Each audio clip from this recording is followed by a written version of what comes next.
झूठा, गैरों में कम था, हमारी कश्ती कम थी, हमारा पानी कम था। तुम्हें हमारा पानी का मकसद है भाई कम क्यों था? पानी हमारा कम होना चाहिए ही, हमारा काम होता ना, वो क्यों नहीं आए वापस? हमारी कश्ती में डूबा था, हमारी कश्ती में डूबा था तो हमारा पानी कम क्यों था? हमारा मकसद होना ही भाई पानी क्यों नहीं कम था, उनका कम होना चाहिए ही। जय हिंद दोस्तों, की हाल चाल बा? मजा में आपको भाई फिर से एक और रिएक्शन वीडियो लेकर के आओ, तो चलते हैं वीडियो की तरफ और देखते हैं। 2024 तो बहुत दूर है। मैं 3 तारीख को 5 स्टेट का फैसला हो रहा है। 4 तारीख को आइए, मैं मिठाई खिलाऊंगा। 5 स्टेट में कांग्रेस सरकार बना रही है। कांग्रेस तो आएगी ही नहीं, मैं मिठाई खिलाऊंगा। 4 तारीख को ये चलो भाई, कांग्रेस के चमचों के विचारों के मिठाई तो बच ही गए। 8 सीटें ऐसी हैं हमारी जिनको घोड़े लगा लेना बीजेपी कांग्रेस के लोग हरा नहीं पाओगे, ये बात याद रखना मेरी। मैं यहाँ कह रहा हूँ 60 सीटें ऐसी, आप ये बताओ अगर हम 50 सीटें जीतेंगे तो कौन बनेगा मुख्यमंत्री? आप अपने दिल से पूछ के बताओ। और हनुमान जी बेनीवाल से ज्यादा सुरक्षित हाथ हैं क्या राजस्थान में किसी के? जिसने मंत्री पद को लात मारा, जिसने सुख सुविधाएं छोड़ी, 25 साल आपकी सेवा की, कौन करेगा आपकी सेवा अगर लड़ने वाले का साथ नहीं दो? इन जय भीम वाले भैया जी का कॉन्फिडेंस नेटवर्क मार्केटिंग वाले से भी लागुना बेहतर है। ऊपर से आपको घर पे बैठे बैठे ही आपको करोड़पति बना देते हैं। ठीक वैसे ही जय भीम वाले भैया जी ने बेनीवाल को मुख्यमंत्री बना दिया। खैर, सपना था, जागने के बाद टूट गया। जैसा कि आप जानते हैं कि मेरी शादी मेरे मामूजात से हुई थी, तो मेरे जो मामू थे उनकी मेरी अम्मी के साथ बहुत मोहब्बत थी और यही डर था कि कहीं ये नया रिश्ता बनने के बाद पुराना रिश्ता भी ख़राब ना हो जाए। लेकिन यकीन जानिए कि मेरे माँ की और मेरे मामू की मोहब्बत जो थी ना, बहन भाई का जो प्यार था ना, वो हमेशा कायम रहा। हमेशा उनकी डेथ तक मेरी अम्मी जो है ना, उनकी मोहब्बत से सरशार रही। तो दुआ ये करनी चाहिए कि जब नए रिश्ते बने ना, तो पुराने रिश्ते ख़त्म ना हो जाएं। और बहन भाइयों की जो मोहब्बत होती है ना, वो बड़ी अनमोल होती है। तो सोचना ये चाहिए कि नए रिश्ते आने से हमारे रिश्ते एक्सटेंड हों, कोई रिश्ता माइनस ना हो। बड़ी पते की बात है। वैसे सही बात है। रस्तों की खूबसूरती आपके मजहब से बेहतर कौन जान सकता है? शाहरुख न बनेगा, हाँ हाँ शाहरुख न बनेगा, हाँ हाँ शाहरुख न बनेगा, न तू सलमान बनेगा, सलमान बनेगा। शाहरुख न बनेगा, न तू शाहरुख न बनेगा, न तू सलमान बनेगा। ये बच्चा मेरा, सब बच्चा मेरा हाफिज कुरान बनेगा, कुरान बनेगा।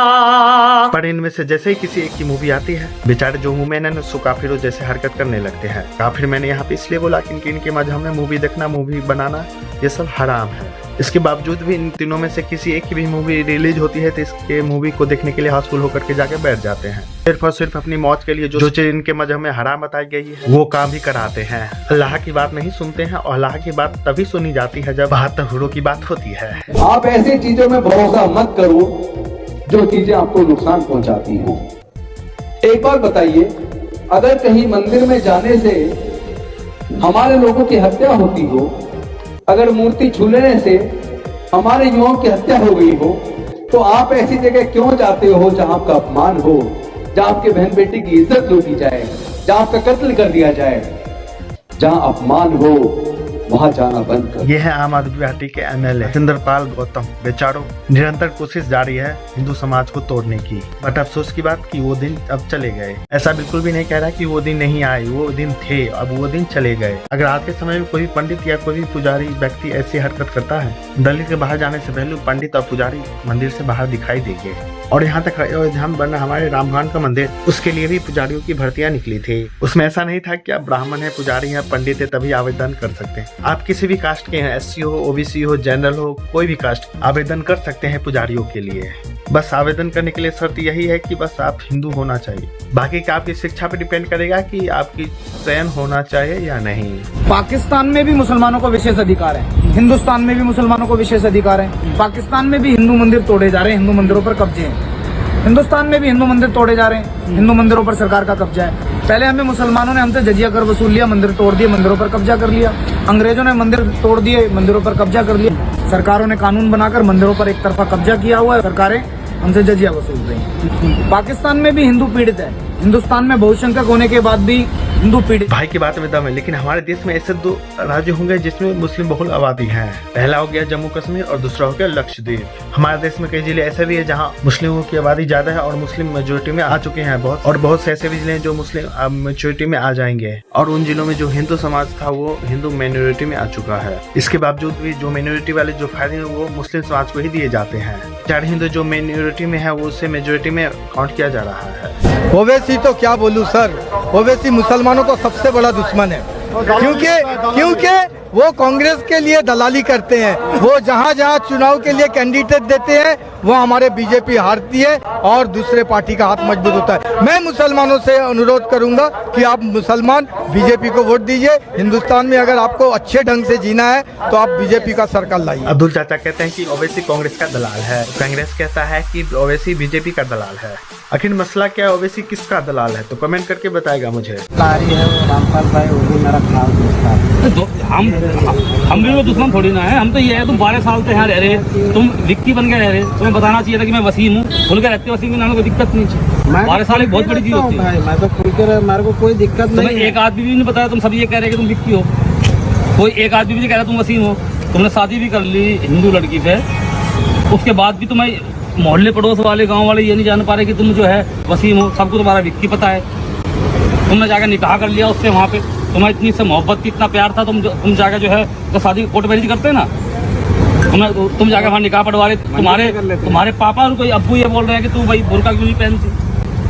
देख लीजिए, ये मजहबी अपना भेष बदलकर हिंदू मोहल्ले में 12 साल से निरंतर रह रहा था। वहाँ की हिंदू लड़की से ये शादी भी कर लिया अपना गलत नाम बता करके। मुझे लगता है कि इन जिहादियों को शरिया लॉ के अकॉर्डिंग सजा नहीं दी जाएगी तब तक ये ऐसा ही करते रहेंगे। इसलिए जिहादियों को जिहादी करने वाले को जिहादी की तरह ही सजा मिलनी चाहिए। बाकी आप लोगों से यही कहना है कि कृपया सजग करके रहे और आस पड़ोस के लोगों को पर ध्यान देते रहे कि वो कौन है, कहाँ से आते हैं, किस समाज के हैं, कैसे लोग हैं, कहाँ से नहीं। अगर आप अपने सब को रहन पर दे रहे हैं, अपने रूम को रहन पर दे रहे हैं, तो उसकी आईडी तो कृपया करके उसकी पूरी तरह से जांच पड़ताल कर ले और उसकी सभी आईडी चेक कर ले, क्योंकि अभी फर्जी आईडी बहुत चल रहे हैं, लेकर के बहुत घूम रहे हैं। उसको वेरीफाई करने के लिए आप उसके पासवर्ड भी चेक कर सकते हैं ताकि इन जिहादियों से बचाया जा सके और अपनी बहन बेटियों की भी बचाया जा सके। कैसी है? अरे वो एनिमल देखी क्या? अरे देखना क्या है, ये तो एनिमल रोज देखते हैं। अरे ये तो देखते ही है, मैं तो एनिमल मूवी की बात कर रहा हूँ जो अभी रिलीज हुई है। नहीं भाई नहीं देखी, फार्म के कामों से फुर्सत मिले तब जाके देखे ना। अरे भाई बवाल चीज मिस कर दी तूने। अच्छा ऐसा क्या है उसमें जो बवाल चीज मिस कर दी? अरे भाई क्या एक्शन था मूवी में। और क्या था मूवी में? अरे मूवी में क्या गोलियां चल रही है, धड़ धड़ धड़ धड़ धड़ धड़,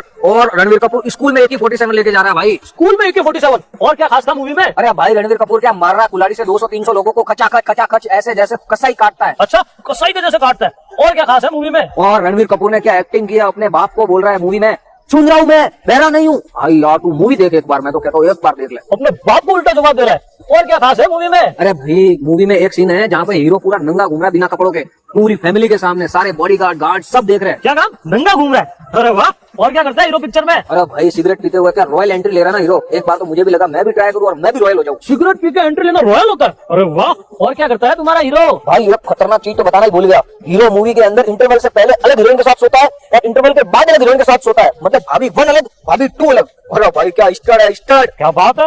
मगर मेरे भाई एक चीज समझ में नहीं आई, तू पिक्चर की तारीफ कर रहा है या बुराई कर रहा है? समझा नहीं भाई, मैं इतनी देर से पिक्चर के गुण ही तो गा रहा हूँ मैं। तो भैया जो तू गा रहा है बेसिकली वो गुण नहीं अवगुण है।